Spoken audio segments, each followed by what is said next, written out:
Saudara-saudari, marilah kita mendengarkan renungan dengan judul Memuliakan Bapa di Surga, yang berdasarkan pada Injil Matius bab 5 ayat 16.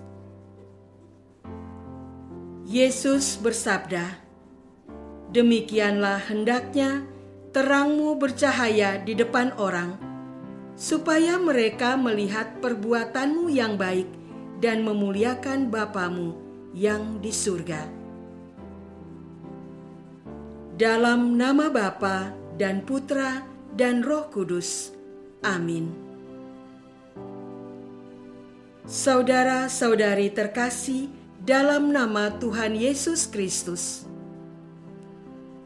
Yesus bersabda kepada para murid-Nya, "Kamu adalah garam dunia. Jika garam itu menjadi tawar, dengan apakah ia diasinkan? Tidak ada lagi gunanya selain dibuang dan diinjak orang.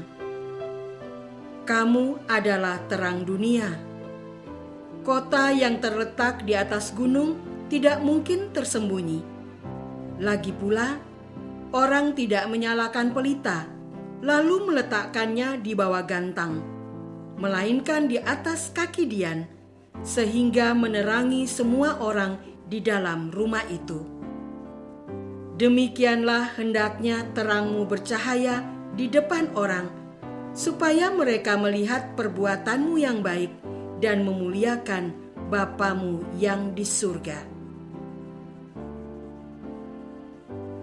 Saudara-saudara terkasih, salah satu pembeda di antara manusia dengan binatang adalah kemampuannya membuat cahaya.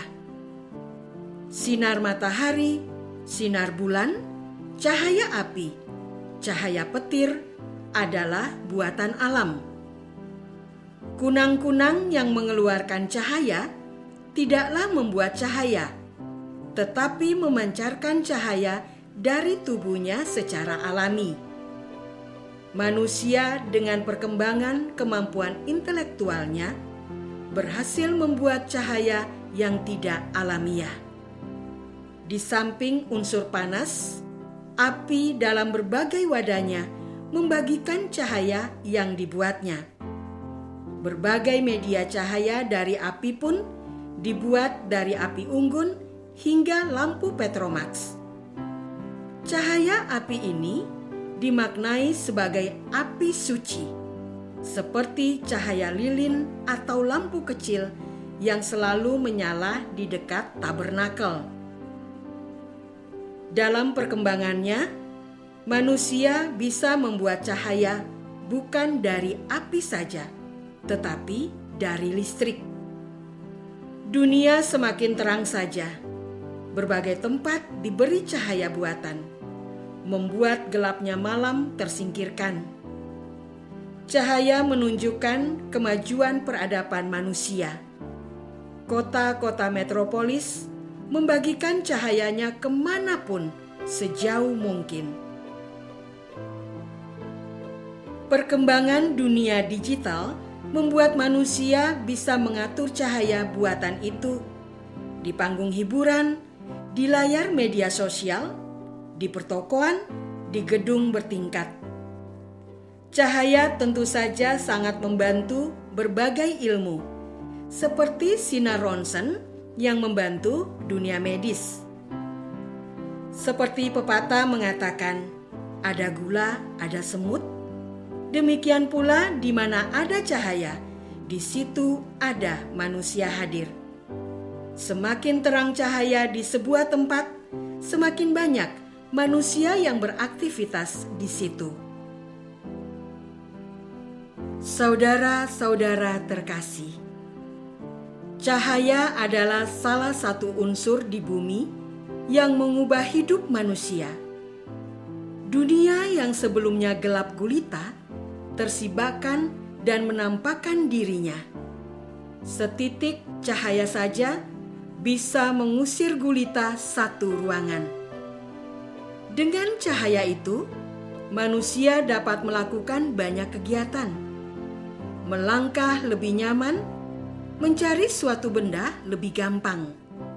Karena cahaya yang dipasangkan pada sebuah teknologi, monitor komputer, layar ponsel, layar televisi, bisa menampilkan tulisan dan gambar dengan terang dan indah. Lampu yang dipasangkan di depan sepeda motor atau mobil membuat jalan di depannya terlihat jelas. Lampu yang dinyalakan di dalam sebuah stadion menjadikan pertandingan sepak bola seperti berlangsung pada siang hari.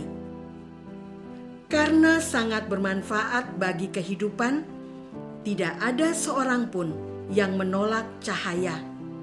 Bahkan berusaha mendatangkan cahaya sebanyak mungkin. Karena cahaya, kita bisa hidup.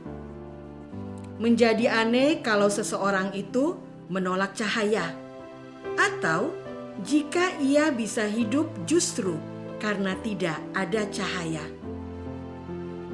Saudara-saudara terkasih, bukan hanya alam atau teknologi buatan manusia yang bisa bercahaya. Hidup kita pun seharusnya memancarkan cahaya. Dalam gambar orang-orang kudus, di belakang kepalanya selalu ada lingkaran cahaya yang melambangkan kesucian. Namun, tidak hanya mereka saja yang minta bercahaya hidupnya. Hidup kita sebagai orang Katolik harus memancarkan kebaikan yang lebih daripada kebaikan yang umumnya dimiliki orang. Orang Katolik harus dipercaya karena kejujurannya dalam keuangan.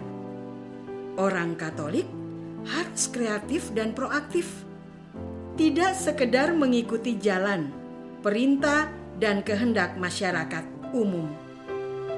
Orang Katolik harus menjadi pembuka jalan bagi kemajuan suatu daerah atau komunitas. Orang Katolik harus memiliki niat besar untuk mengubah dan menempuh pendidikan setinggi mungkin. Orang Katolik harus mengisi waktu hidupnya dengan doa dan membaca kitab suci.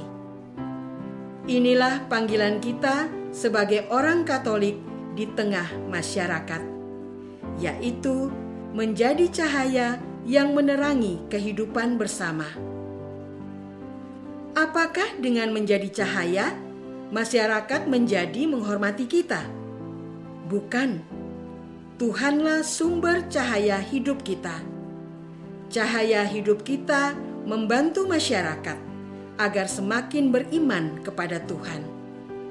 Tujuan utama adalah memuliakan Tuhan sendiri, agar Tuhan semakin dipermuliakan, bagi kemuliaan Tuhan yang semakin besar. Bagaimanakah cara hidupmu sebagai orang Katolik? Apakah kamu sudah menjadi cahaya bagi masyarakat di sekelilingmu? Marilah kita berdoa. Ya Tuhan, Engkau memanggil kami bukan untuk menjadi kaya atau terkenal, tetapi untuk menjadi cahaya bagi masyarakat di sekitar kami. Terlebih agar kami menjadi cahaya yang menerangi jalan menuju kepadamu. Engkaulah Tuhan kami, kini dan sepanjang masa. Amin.